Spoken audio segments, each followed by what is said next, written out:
ఓం నమ శివాయ శంభో శంకర హరంబర మహాదేవ ఏడుకొండలవాడ వెంకటేశ్వర. యా లక్ష్మీ నరసింహ స్వామిని పాదాల సాక్షిగా జూలై నెల 1వ తారీఖు నుంచి 30వ తారీఖు వరకు ఈ మీన్ రాశి వారికి ఎలా ఉందో చూద్దాం. దమ్మా చిలకమ్మ, మీన్ రాశి వారికి ఎలా ఉంది చూడమ్మా.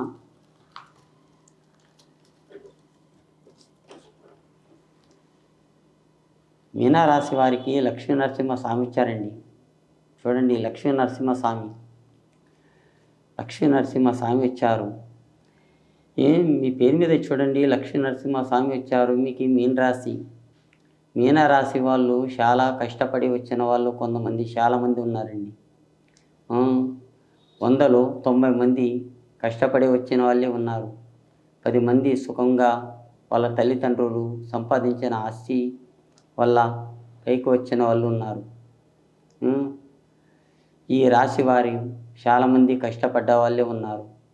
చెప్పులు కరిగే వరకు కూడా తిరిగి సంపాదించిన వాళ్ళు కూడా ఉన్నారు. పార పని చేసి బతికిన వాళ్ళు కూడా ఉన్నారు. కష్టపడి మంచిగా పేరు సంపాదించిన వాళ్ళు ఉన్నారు. పెద్ద పెద్ద బిల్డింగ్ కూడా కట్టిన వాళ్ళు కూడా ఉన్నారు. పెద్ద పెద్ద కోటేశ్వరులు కూడా అయిన వాళ్ళు కూడా ఉన్నారు. ఇప్పుడు ఈ జనరేషన్లో చూడాలంటే, ఇప్పుడు ఈ కాలంలో చూడాలంటే డబ్బుకి విలువ లేకుండా అయిపోయింది, మనిషికి విలువ లేకుండా అయిపోయింది. ముందు అన్న తమ్మి అని నడిచి సారా అని అభిమన్యంగా నడిచేవాళ్ళు. ఇప్పుడేంది అరే తురే అని ఎక్కువ అయిపోయింది, చిత్తాకార్తి ఎక్కువ అయింది. ఇప్పుడు 60 సంవత్సరాలు అయితే చాలా ముసలోడిలాగా కనపడుతున్నారు.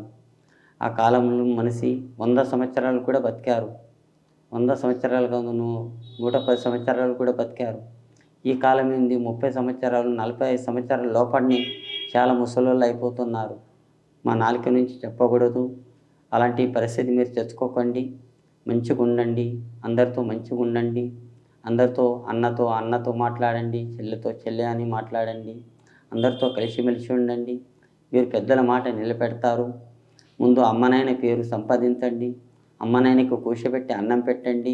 మీ అనుకున్న పనులు బరకతలు మీకు మంచి జరుగుతుంది. ఏం టెన్షన్ తీసుకోకండి, మీకు బాగా జరుగుతుందండి. కానీ మీకు ఆలోచన కూడా మీ సొంత తెలివి, సొంత జ్ఞానం కానీ మీ తెలివి నుంచి కూడా పైకి వస్తారు. పెద్దల మాట నిలబెడతారు.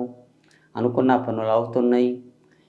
ఈ కాలం జనరేషన్లో చూస్తే నేను మెగాస్టార్ ఫ్యాన్సు, ఇప్పుడు మహేష్ బాబు ఫ్యాన్సు, ఎన్టీఆర్ ఫ్యాన్సు అని వాళ్ళ కోసం మేము కొట్లాడుకుంటే మనకే ఇష్టం అవుతుంది. వాళ్ళు మనకు కొట్లాడమని చెప్తలేరు. వాళ్ళు మనం కూర్చొని కూడా వాళ్ళకి అభిమానం ఇద్దాం.